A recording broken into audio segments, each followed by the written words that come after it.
रात के ठीक 12 बजे रहे थे। एक पुराने लकड़ी के दरवाजे पर 3 बार दस्तक हुई।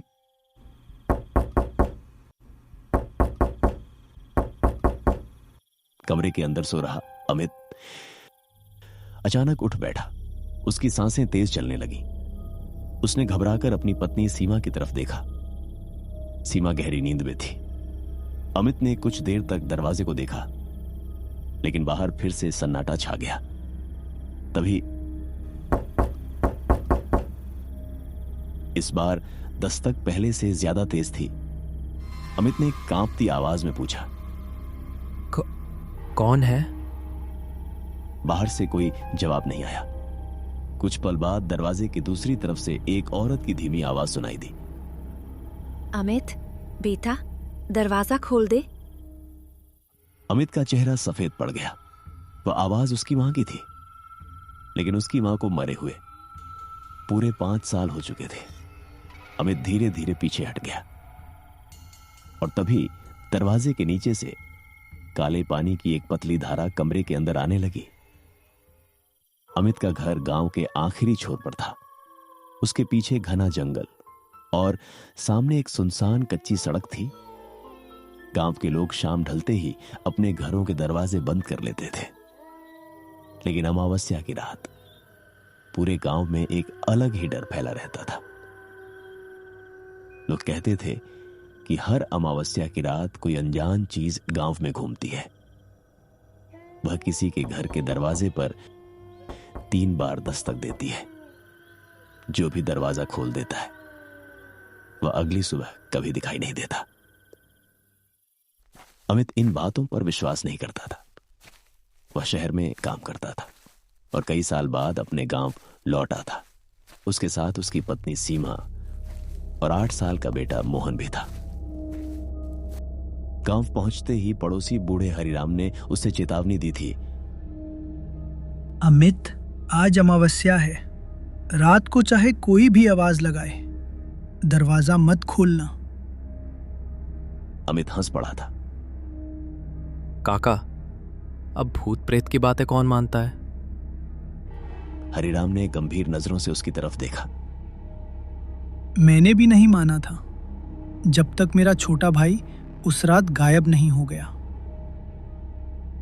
अमित की हंसी तुरंत रुक गई।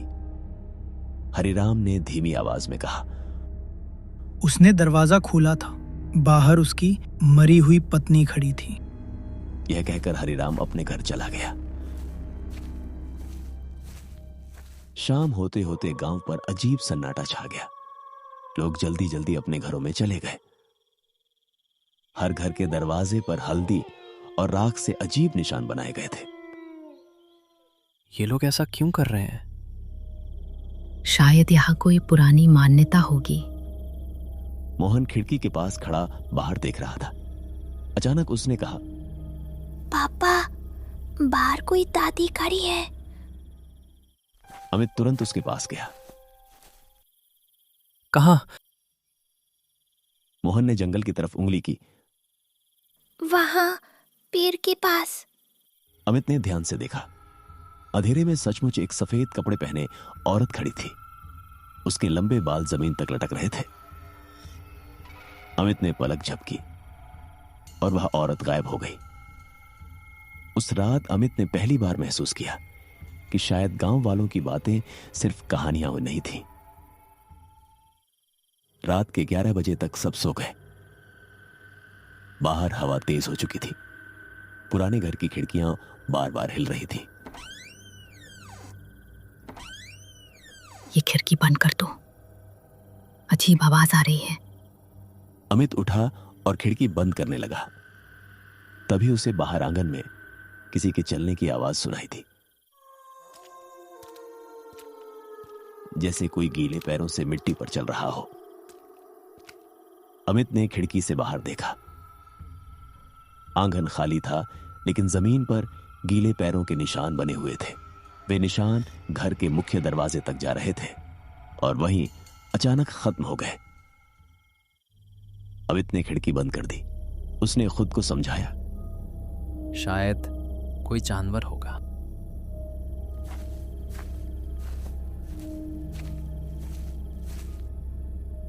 लेकिन ठीक 12 बजे दरवाजे पर दस्तक हुई। अमित की आंख खुल गई। कुछ देर तक वह चुपचाप बैठा रहा। फिर दूसरी दस्तक हुई।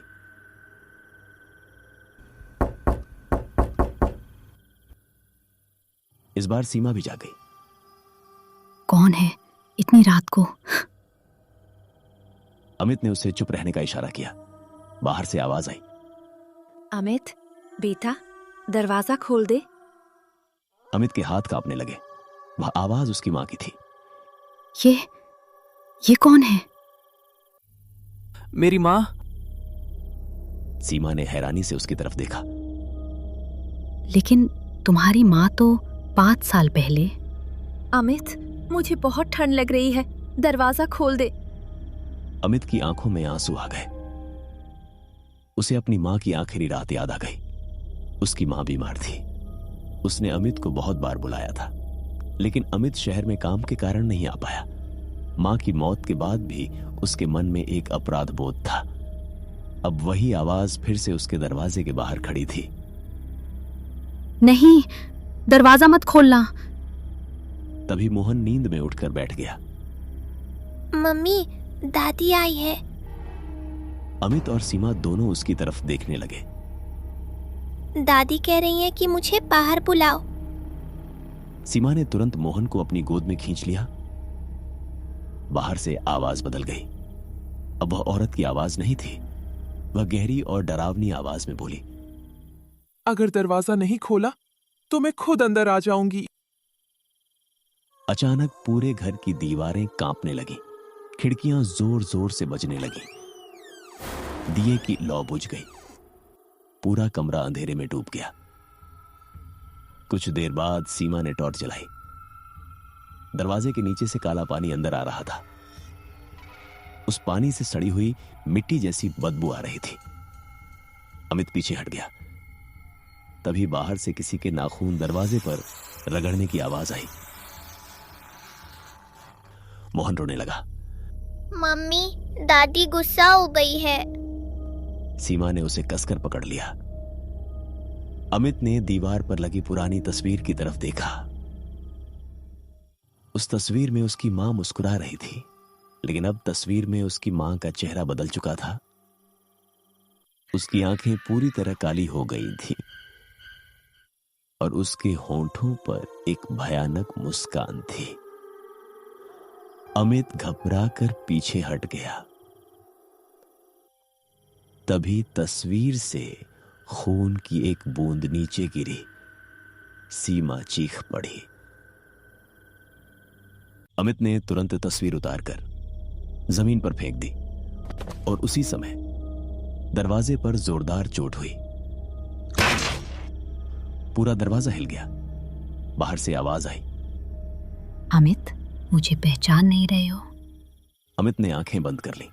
उसे अचानक अपनी मां की एक बात याद आई। मां कहा करती थी, अगर कभी मेरी आवाज सुनो और मैं तुम्हें दरवाजा खोलने को कहूं तो मेरी आंखों में मत देखना। उस समय अमित को यह बात मजाक लगी थी, लेकिन अब उसे लगा कि मां को पहले से किसी खतरे का पता था। अमित ने कमरे के पुराने संदूक को खोला। उसमें मां की कुछ चीजें रखी थीं। कपड़ों के नीचे उसे एक पुरानी डायरी मिली। उसने टॉर्च की रोशनी में पढ़ना शुरू किया। डायरी में लिखा था, इस गांव के जंगल में एक पुराना कुआं है। कई साल पहले गांव वालों ने एक औरत को डायन समझकर उस कुएं में जिंदा फेंक दिया था। मरते समय उसने श्राप दिया था कि हर अमावस्या की रात वह किसी मरे हुए इंसान की आवाज बनकर लौटेगी। अमित के हाथ कांपने लगे। आगे लिखा था, वह घर के अंदर तभी आ सकती है जब कोई दरवाजा खोल दे या उसके बुलाने पर उसका नाम ले। अमित ने तुरंत सीमा को बताया, तो हमें चुप रहना होगा। बाहर से आवाज आई, अमित। अमित चुप रहा। अमित, मैं तुम्हारी मां हूं। वह फिर भी चुप रहा। कुछ देर बाद आवाज बदल गई। अब वह सीमा के पिता की आवाज थी। सीमा बेटा, दरवाजा खोलो। सीमा की आंखों में आंसू आ गए। उसके पिता की मौत को कई साल हो चुके थे। फिर बाहर से मोहन की आवाज आई, पापा मुझे बचाओ। अमित और सीमा दोनों चौंक गए। मोहन तो उनके पास बैठा था। बाहर से फिर आवाज आई, पापा मैं दरवाजे के बाहर हूं। मोहन डर के मारे सीमा से चिपक गया। तभी दरवाजे के नीचे से किसी छोटे बच्चे की उंगलियां दिखाई दी। वे उंगलियां धीरे धीरे अंदर आने लगी। मोहन जोर से रो पड़ा। अमित ने पास पड़ा लोहे का बक्सा उठाकर दरवाजे के सामने रख दिया। लेकिन तभी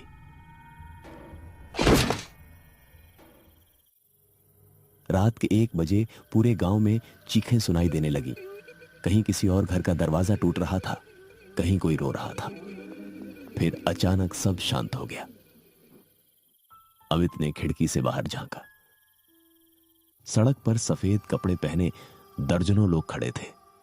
उनके चेहरे दिखाई नहीं दे रहे थे। वे सब अमित के घर की तरफ देख रहे थे। फिर उनमें से एक औरत धीरे धीरे आगे बढ़ी।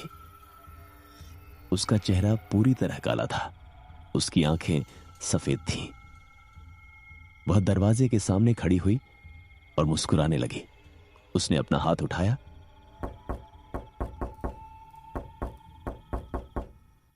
अमित ने तुरंत खिड़की बंद कर दी। लेकिन तभी उसके पीछे किसी के हंसने की आवाज आई।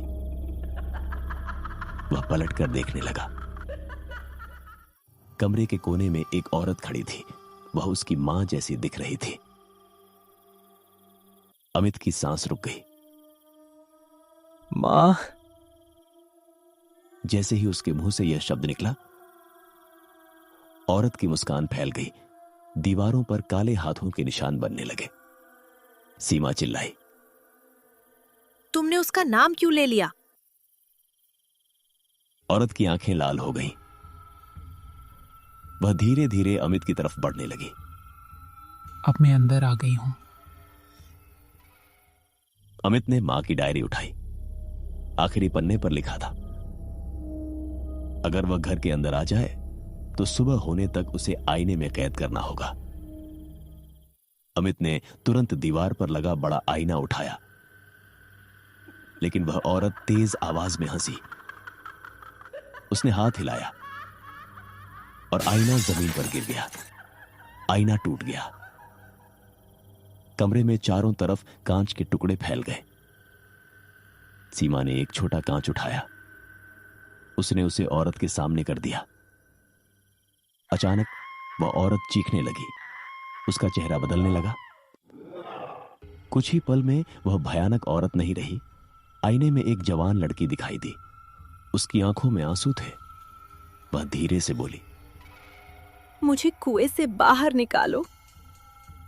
अमित समझ गया, वह आत्मा बदला नहीं चाहती थी। वह सिर्फ चाहती थी कि कोई उसका सच जाने। लेकिन तभी कमरे में फिर अंधेरा छा गया। लड़की की आवाज गायब हो गई। वो भयानक औरत फिर सामने खड़ी थी। अब बहुत देर हो चुकी है। उसने मोहन की तरफ हाथ बढ़ाया। अमित तुरंत उसके सामने खड़ा हो गया। मेरे बेटे को छोड़ दो। आत्मा हंसी। तो अब तू मेरे साथ चल। अमित मां की तस्वीर उठाया। उसमें मां का चेहरा फिर से सामान्य था। तस्वीर के पीछे कुछ लिखा था, सच्चाई को सुबह की रोशनी चाहिए। अमित ने खिड़की खोल दी। बाहर अभी भी घना अंधेरा था, लेकिन दूर पूर्व दिशा में हल्की रोशनी दिखाई देने लगी थी। रात खत्म होने वाली थी। आत्मा गुस्से से चीखने लगी। वह अमित की तरफ दौड़ी। तभी गांव के मंदिर की घंटी बज उठी। पहली सुबह की किरण खिड़की से अंदर आई। आत्मा का शरीर धुएं में बदलने लगा। वह जोर जोर से चिल्लाई, मैं फिर आऊंगी। कुछ ही सेकंड में वह गायब हो गई। कमरे में फिर सन्नाटा छा गया। सुबह गांव के लोग बाहर निकले। अमित ने सबको मां की डायरी दिखाई। फिर गांव के कुछ लोग उसके साथ जंगल में पुराने कुएं तक गए। कुएं के अंदर उन्हें एक पुराना कंकाल मिला। उसके पास चांदी की एक पायल थी। गांव के सबसे बूढ़े आदमी ने उसे देखकर कहा, ये तो गौरी की पायल है। कई साल पहले गांव वालों ने एक निर्दोष लड़की को डायन समझकर कुएं में फेंक दिया था। उसकी सच्चाई कभी किसी ने नहीं सुनी। गांव वालों ने उसका अंतिम संस्कार किया। उस दिन के बाद कई महीनों तक अमावस्या की रात कोई दस्तक नहीं हुई। अमित ने राहत की सांस ली। उसे लगा कि सब खत्म हो गया। लेकिन 1 साल बाद फिर अमावस्या आई।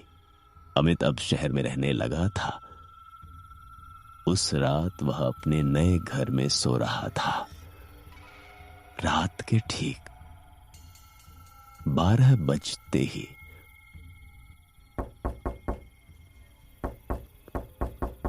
उस रात रघु ने दरवाजा नहीं खोला। लेकिन सुबह जब पड़ोसियों ने उसके घर का दरवाजा खोला तो घर के अंदर सिर्फ एक टूटा हुआ आईना पड़ा था और उस आईने पर खून से लिखा था, अगली अमावस्या में फिर दस्तक होगी।